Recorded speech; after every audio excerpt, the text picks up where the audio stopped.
Hi, this is Adam Martin from Hilton Head Health, and it's Friday. You know what that means? Friday fitness time.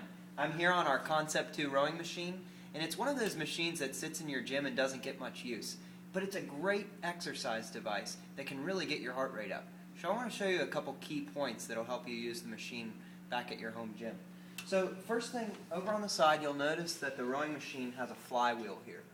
The way the rowing machine works is that when you pull on the handle, it spins the flywheel and encounters air resistance.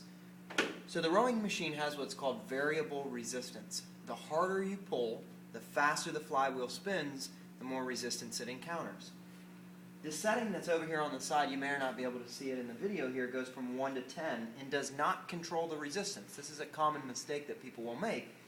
Every time I go into the gym, I'll notice that this setting is all the way up at the top, and people are under the assumption that that makes it the hardest. And that's not the case.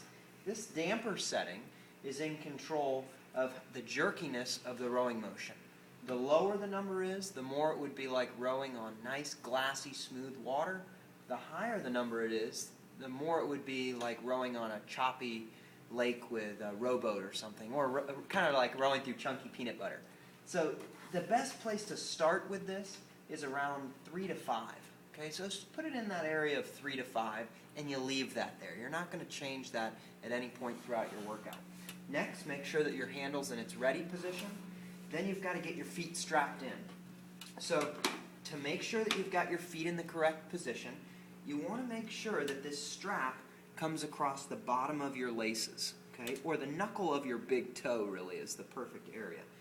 To make this really easy, you just pull the strap right across your foot, just like so. I'll hook my other foot in here and pull it across my foot just like so as well. Now the Concept 2 rowing machine is pretty neat. This computer here is called the PM4. Some will have the PM3 computer, and actually is capable of doing a lot.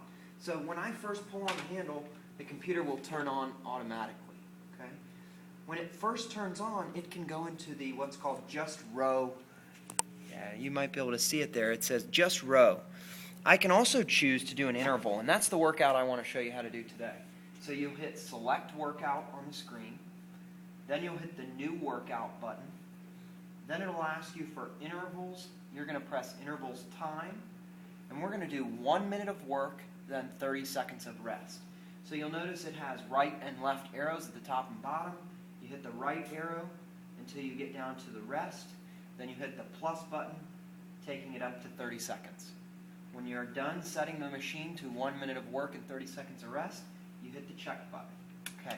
Now, before we start, let's talk about proper rowing, and then you're off and running. First thing to remember here is the starting position. My shins should be as vertical to the ground as I can get them, which means I've rolled up onto the balls of my feet, and my heels have actually lifted up off this pad. Okay? My arms should be fully extended, and my back and my core should be engaged so that it's nice and straight, but I'm hinged forward to about 11 o'clock on the clock, so I'm leaning forward just slightly. My arms have created this window, and my knees are looking right up through that window. They're not out wide like this. They're in nice and close. Rather than pressing out through the heels of my feet, I'm actually going to press out through the balls of my feet, pulling into the bottom of my rib cage and keeping my elbows in close to the side. Now notice, again, my back's straight, but now I've hinged back to about a 1 o'clock position on the clock. Make sure that you don't get this chicken wing thing going on. You want to keep your elbows in nice and close to your sides.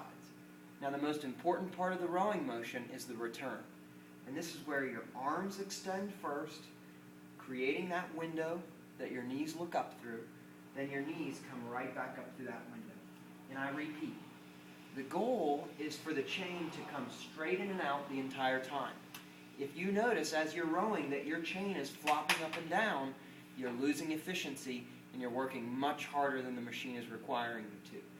So last thing that can help you here is before you start rowing, put a couple pieces of duct tape on there to use as an indicator of where you want to keep the chain the entire time. So you notice I have a couple pieces on there already.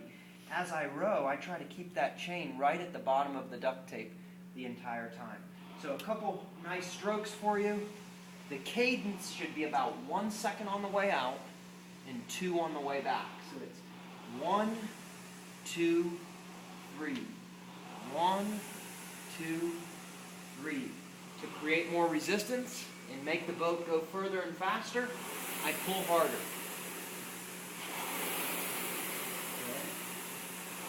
So remember, set your machine to 1 minute of work, 30 seconds of rest, and let's shoot for 10 intervals today.